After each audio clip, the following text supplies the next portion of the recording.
તો અમદાવાદમાં યોજાનારા કોંગ્રેસના અધિવેશનમાં જોવા મળ્યો ગલબી જાદુ। કોંગ્રેસ નેતાઓના ગિબલી સ્ટાઇલથી પોસ્ટર લાગ્યા છે। જાહેર રસ્તા પર લાગેલા પોસ્ટર તરફ લોકોનું ધ્યાન ખેંચાઈ રહ્યું છે। રાહુલ ગાંધીના ગિબલી સ્ટાઇલથી પોસ્ટર લાગ્યા।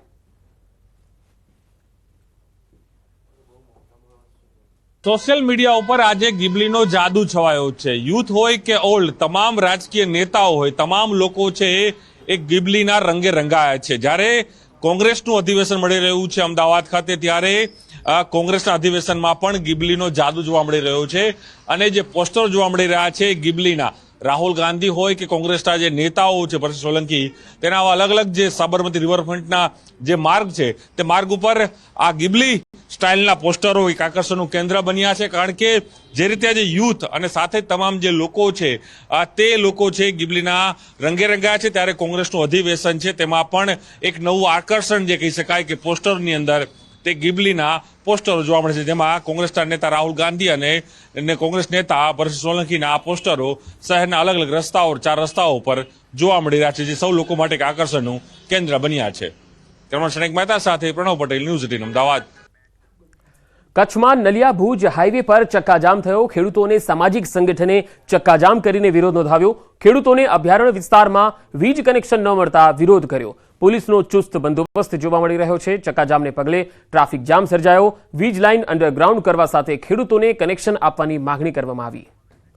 તો અભયારણ્ય વિસ્તારમાં વીજ કનેક્શન મળી નથી રહ્યું, તેના કારણે ખેડૂતોને સામાજિક સંગઠનો દ્વારા વિરોધ કરવામાં આવ્યો। ચક્કાજામ કરાયો હતો, જેના કારણે લાંબો ટ્રાફિક જામ પણ થઈ ગયો હતો। અંડરગ્રાઉન્ડ કનેક્શન કરી વીજ કનેક્શન આપવાની માંગણી ઘણા સમયથી ચાલી રહી છે। આ તરફ કડીમાં એક ચોરીની ઘટના સામે આવી, જેમાં ચોરોએ ધોળા દિવસે કડીમાં પાર્ક કરેલ ગાડીના કાચ તોડી અંદર રાખેલ 2 લાખ રૂપિયાની બેગ ઉઠાવી લીધી। આ ઘટના કડીના એસવી રોડ પર બની, જ્યાં સુજાતપુરાના પટેલ જિગ્નેશભાઈની ગાડી હતી। જ્યારે જિગ્નેશભાઈ ગાડી પાર્ક કરી ઇસ્ત્રીમાં મૂકેલા કપડાં લેવા ગયા, ત્યારે ચોરોએ તાત્કાલિક ગાડીના કાચ તોડી અને બેગની ઉઠાંતરી કરી। આ સમગ્ર ઘટનાની જાણ થતાં જ સ્થાનિક પોલીસે તપાસ હાથ ધરી। સીસીટીવી કેમેરા પણ આ ઘટના કેદ થઈ હતી। અમદાવાદના સોલા વિસ્તારમાં દૂધની ચોરી થઈ ગઈ। દ્વારકાધીશ ડેરી પાસે દૂધ ચોરીની ઘટના સામે આવી। 2 દુકાનમાંથી 10 કેરેટ દૂધની ચોરી થઈ। ગોતાના વિક્ટરી સનરાઇઝ ફ્લેટ નીચે શિવશક્તિ મિલ્ક પેલેસમાં ચોરી થઈ। 240 થેલી દૂધ ચોરી થતા ફરિયાદ નોંધાઈ છે। સોલા પોલીસ સ્ટેશનમાં ગુનો નોંધાયો છે।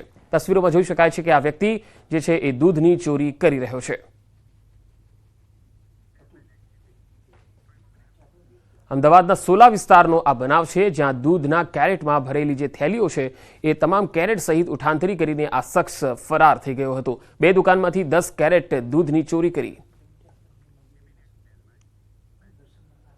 બનાસ ડેરીના દૂધની ચોરીનો પર્દાફાશ થયો। છેલ્લા ઘણા સમયથી દૂધના ટેન્કરમાંથી દૂધ ચોરીનું કૌભાંડ દિયોદર પોલીસે પકડી પાડ્યું હતું। કેટલાક શખ્સો ટેન્કરમાંથી દૂધ ચોરી કરીને ભાભર તરફ જતા હતા, ત્યારે પોલીસે પીછો કરી ભાભર વાવ રોડ પર મહાલક્ષ્મી દૂધ ડેરીમાં દૂધ આપતા રંગે હાથે પકડી પાડ્યા। 12 જેટલા શખ્સો દૂધ ચોરીનું રેકેટ ચલાવતા હોવાનું સામે આવ્યું। લુદ્રા નજીક મુખ્ય કેનાલ પર 300 લીટર દૂધ ટેન્કરમાંથી કાઢી 300 લીટર પાણી ભેળવી દેતા હતા। ચોરી કરેલું દૂધ પ્રાઇવેટ ડેરીમાં વેચી દેવાતું હતું। હાલ દિયોદર પોલીસે 4 શખ્સોની ધરપકડ કરી છે, જ્યારે બાકીના આરોપીઓની શોધખોળ ચાલી રહી છે। એમાં લગભગ 12 આરોપીનું નામ છે। એમાં દૂધ લેનાર દૂધ ટેન્કર માલિકનું પણ નામ છે, દૂધ ટેન્કર ચાલકનું નામ છે, દૂધ લેનારનું પણ નામ છે, અને આ જે લોકો જે કાવતરું કરીને ત્યાંથી દૂધ કાઢવાનું અને પાણી નાખવાનું જે કાવતરું રચીને જે એની અમલવારી કરતા હતા, એવા 4 બીજા આરોપીઓનું પણ નામ છે, જેમાં લોકો પાયલટિંગ કરતા હતા, કઈ લોકો પાણી કાર્બન ભરીને લાવતા હતા, અને કઈ લોકો એમાંથી બહુ બધું સંકલન કરતા હતા કે કોઈની નજરમાં ના આવે। દાહોદમાં જેસાવાડા ગામે મંદિરમાં તસ્કરો ત્રાટક્યા। પદ્મનાથ મંદિરમાં ચોરી કરી હતી। મંદિરમાં પાછળના ભાગેથી સીડી બનાવી અને મંદિરમાં ઘૂસી ગયા। 3 દાનપેટીમાંથી આશરે 25 થી 30 હજારની ચોરી કરી અને ફરાર થઈ ગયા। આ તસ્કરો સીસીટીવીમાં કેદ થયા છે। જેસાવાડા પોલીસ દ્વારા હાલ તપાસ ચાલી રહી છે।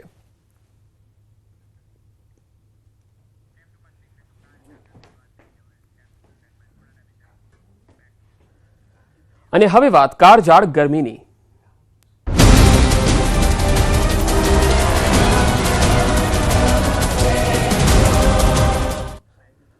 આગન ભઠ્ઠીમાં શેકાયું ગુજરાત. એપ્રિલની ગરમીએ ગયા વર્ષનો રેકોર્ડ તોડ્યો. રાજ્યના 9 શહેરોનું તાપમાન 42 ડિગ્રીને પાર થયું. હજુ 36 કલાક કચ્છમાં ભારે ગરમીનું રેડ એલર્ટ છે. રાજકોટ અને પોરબંદર જિલ્લામાં ઓરેન્જ એલર્ટ આપવામાં આવ્યું, તો ઉત્તર ગુજરાતમાં ગરમીનું યેલો એલર્ટ અપાયું. રાજકોટમાં 43.9 ડિગ્રી, અમદાવાદમાં 43 ડિગ્રી, જ્યારે ગાંધીનગરમાં 42.5 ડિગ્રી તાપમાન નોંધાયું.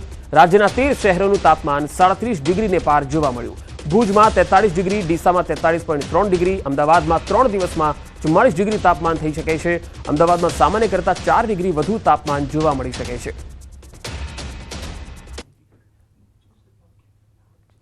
રાજકોટ શહેરનો આજે છે મહત્તમ તાપમાન છે તે 43 ડિગ્રી જેટલું નોંધાયું છે. આજે રાજકોટ શહેરમાં ઓરેન્જ એલર્ટ પણ જાહેર કરવામાં આવ્યું છે.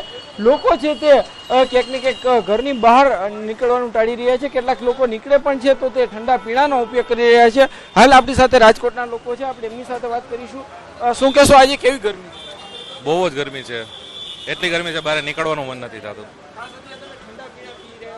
ઠંડુ પીને થોડીક રાહત મળે છે. અન્ય લોકો છે, આપણે એમની સાથે પણ વાત કરવાનો પ્રયાસ કરીશું.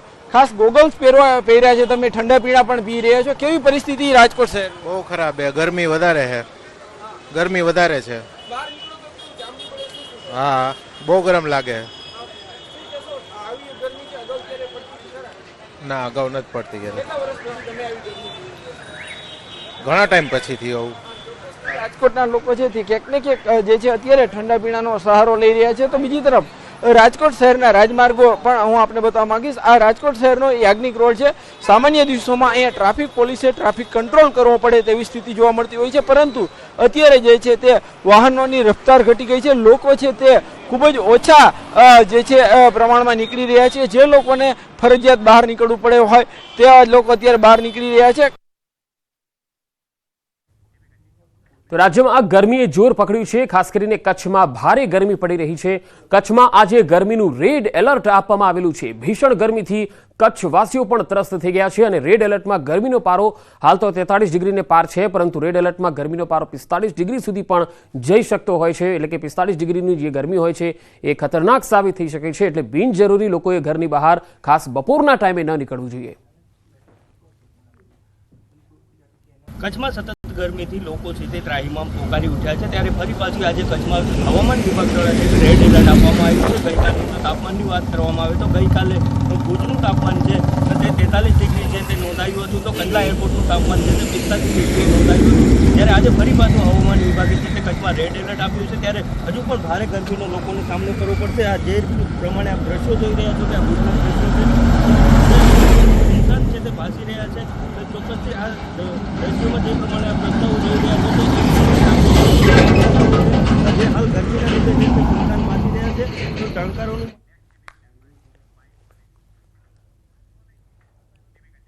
તો કાળઝાળ ગરમીમાં કચ્છ શેકાઈ ગયું. બપોરના સમયે ભીષણ ગરમી પડી રહી છે. ત્યારે રાપર પોલીસે રાહદારીઓની વહારે આવી. રાપર પોલીસે ટ્રાફિક ચોકી પાસે છાશની પરબ શરૂ કરી. હાલ ધૂમ ધકતા ઉનાળાની કાળઝાળ ગરમીમાં રાહદારીઓ તથા રાપર તાલુકાના ગ્રામ્ય વિસ્તારોમાંથી આવતા લોકો માટે છાશની પરબ શરૂ કરી છે. લોકોને ગરમીથી રાહત મળે એ માટે ટ્રાફિક પોલીસની ચોકી ખાતે લોકો માટે છાશનું વિતરણ શરૂ કરાયું છે.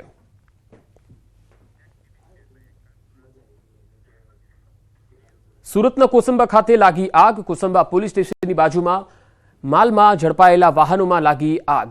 આગ લાગતા જ અફરાતફરી મચી ગઈ. આગમાં 4 વાહનો પણ બળીને ખાખ થઈ ગયા. વિદેશી દારૂ કેમિકલમાં ઝડપાયેલ વાહનો ખુલ્લી જગ્યામાં મૂકવામાં આવતા હતા.